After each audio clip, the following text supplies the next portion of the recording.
Oke, sekarang kami lagi mencari penjulut untuk mengait yang namanya buah palu itu. Kalau tak dikait, payah mengambilnya. Buat cari penjulut dulu yang agak panjang supaya dapat mengait buah palu. Alhamdulillah, pengait lah dapat. Aku pengaitnya. Pada matunya untuk mengait buahnya. Wak karek lupa misal.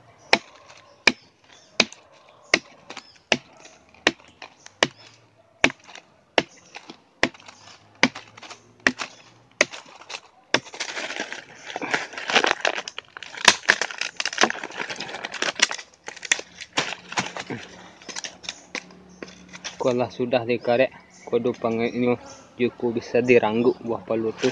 Kalau tak ada pangait modeko payah dirangguk. Lah, wak ambil batang yang satu.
Hasilnya kini biasa.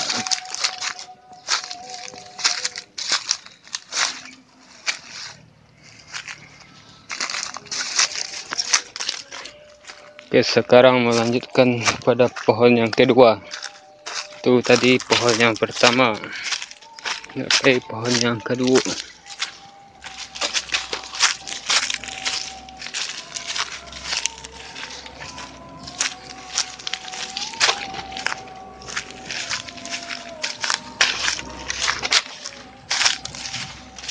Pohon yang kedua buahnya agak kurang dari pohon yang pertama tadi.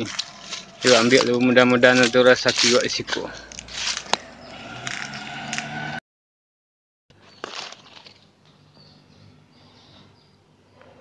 Baiklah pemirsa, buah palu lah kami ambil.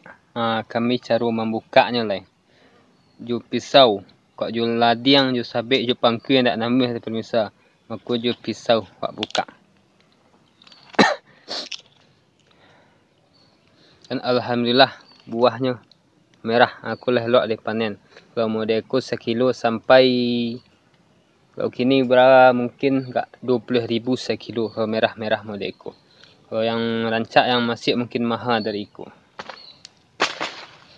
Wak selalu bersyukur atas apa yang wak dapat. Jangan sampai tidak bersyukur awak. Berusaha wak taruh. Berapun banyak dapat rezeki wak kini, jangan pernah wak mengeluh atau mencaci-caci rezeki itu surang. Tapi awak disuruh berusaha.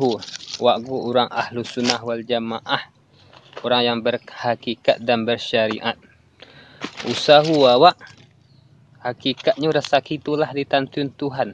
Tapi secara syariat awak berusaha. Jangan kalah awak di ayam. Ayam pagilah mencari rezeki. Kau dapat awak mencari rezeki terus. Berapun dapat hasilnya, yang penting halal. Awak selalu bersyukur. Jangan sampai tidak sampai bersyukur. Wak.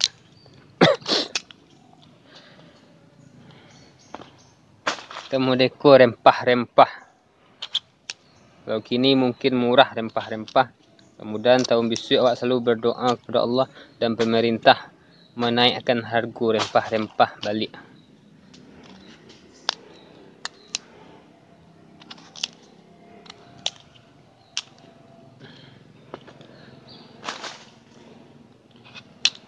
Cara membukanya.